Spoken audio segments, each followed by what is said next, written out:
Hey guys, this is J.H. Reynolds, author of the MONSTERSTREET book series. And I was supposed to be having a Facebook Live session this morning, but I'm having technical difficulties with Facebook.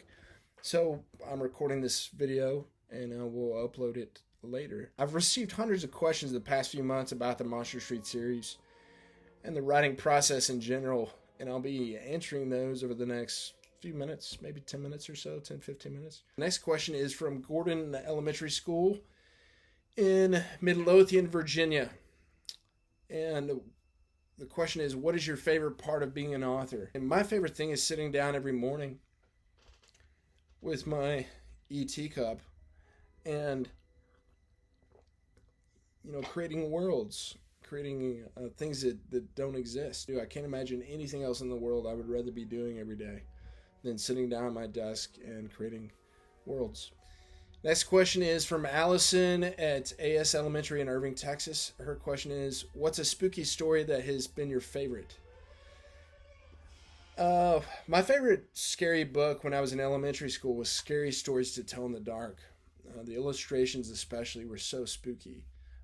I can remember sitting in my room with a flashlight and turning the pages and just feeling chills up my spine. The next question is from Audubon Elementary in Owensboro, Kentucky. And they ask, how do you come up with character names? My favorite place to get names is in graveyards. I love taking walks in graveyards. And I've gotten a lot of names from tombstones. Next question is from Audubon Elementary in Owensboro, Kentucky. About how long does it take you to write one book? It depends. This book, the first book in the MONSTERSTREET series, I wrote off and on over about 6 years. I'd write a draft, put it away, work on something else. I might pull it back down 6 months or a year later, do a draft, put it away. Off and on. The second book, I think I had like 8 weeks to write a draft. The draft, I think I had one revision, something like that. Same with Carnival. Next question is from Cadence at Joanna Woodson Elementary in Joanna, South Carolina. And she asks, do you write on paper or do you type? Good question. I do all my outlining on paper. I have to be intimate with when I'm putting all the puzzle pieces together, I have to do it with a pen and paper. But I do all my drafting of the manuscript on the computer.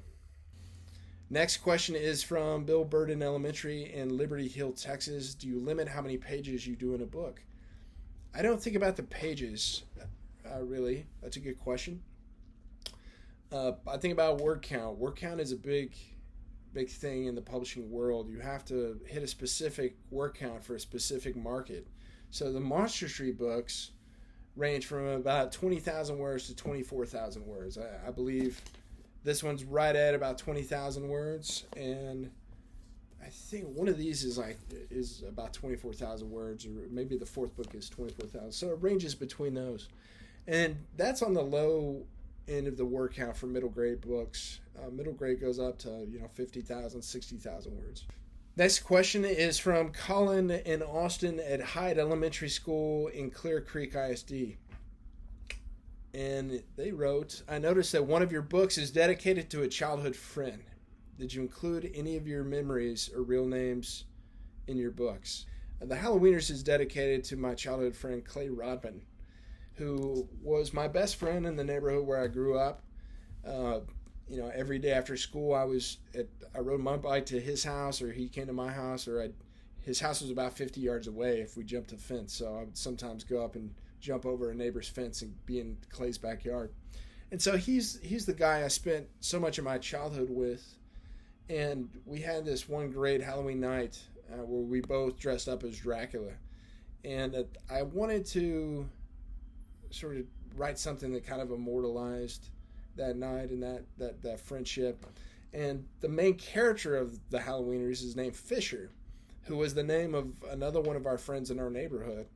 Next question is from Scotts Creek School in Sylvan, North Carolina. The question is, how many times do you revise your work before sending it in to be published?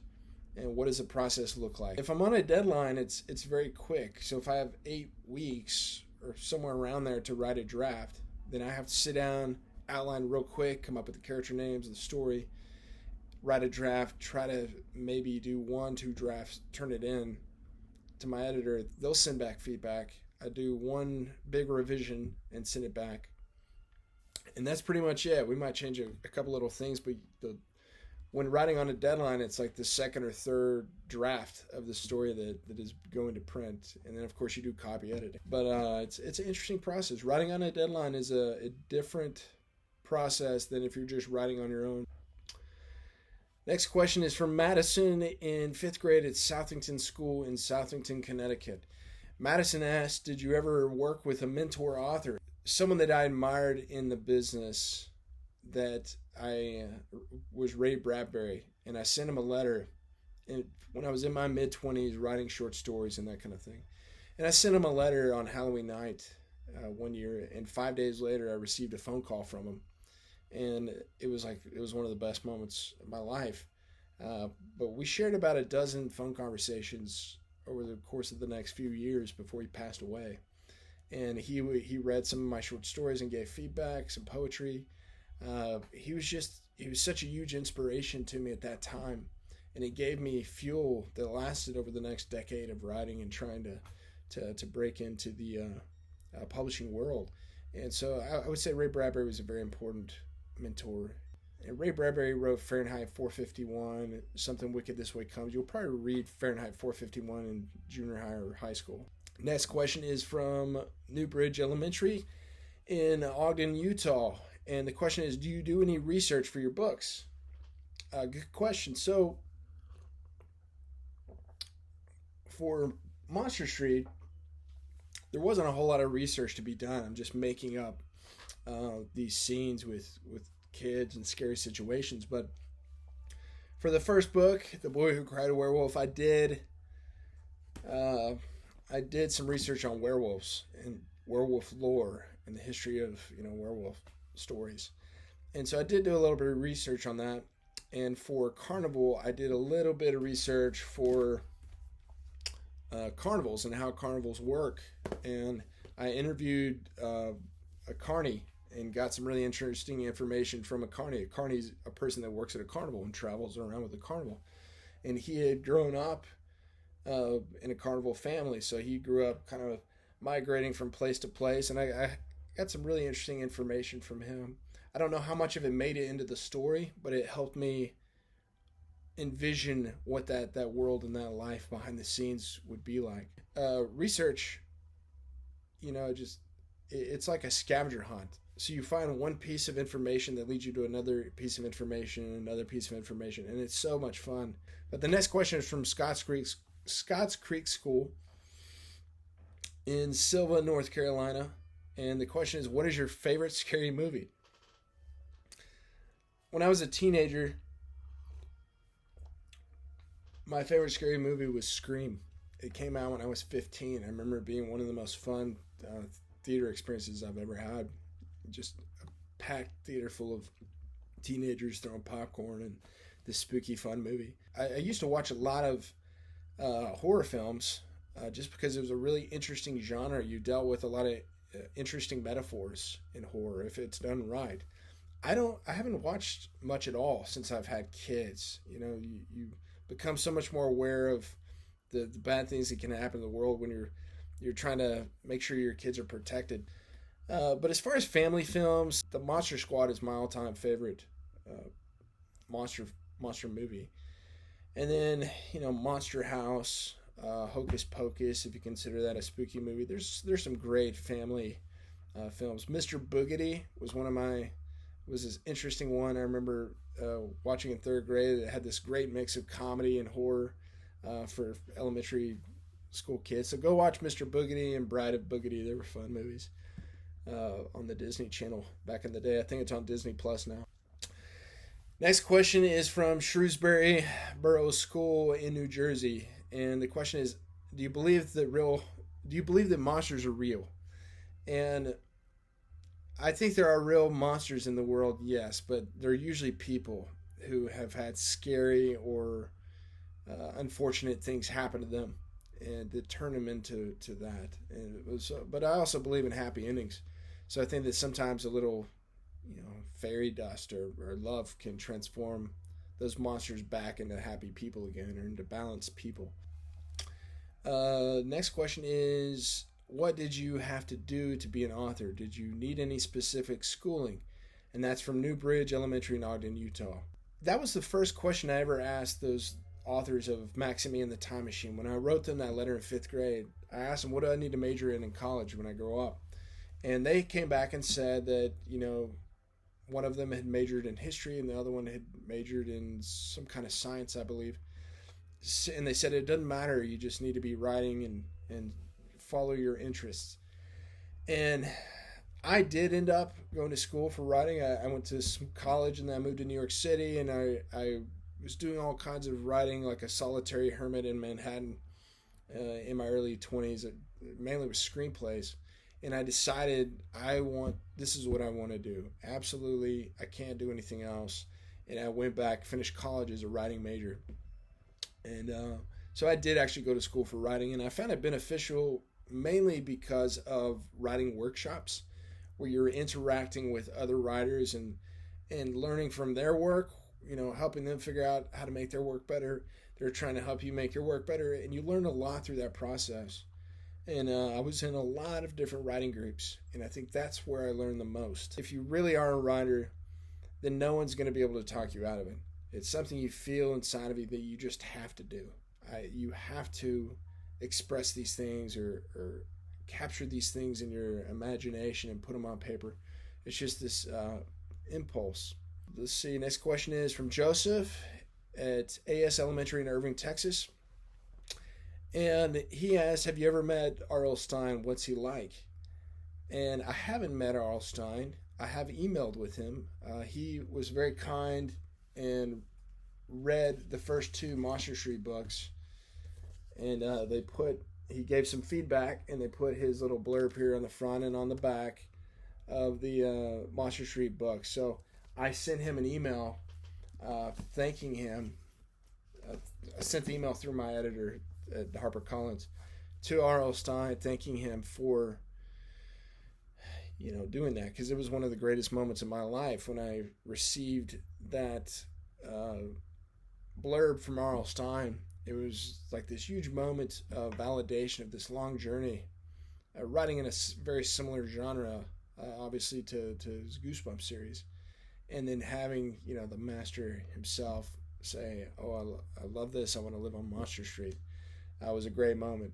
And he emailed back, so I emailed him a couple times, and we have emailed. I hope to get to shake his hand in person someday. So let's see. Next question is from Lincoln at Joanna Woodson Elementary in Joanna, South Carolina. Are you planning to make a movie of your books? Film agent at United Talent Agency in LA has matched it up with a producer that is now in development, but who knows if that'll ever happen. I don't think it will be movies. I think it would be a TV series if it does happen. And so fingers crossed. That'll be a lot of fun to have a Monster Street series to watch, especially around Halloween. This next question is from Mackenzie at Hyde Elementary in Clear Creek ISD.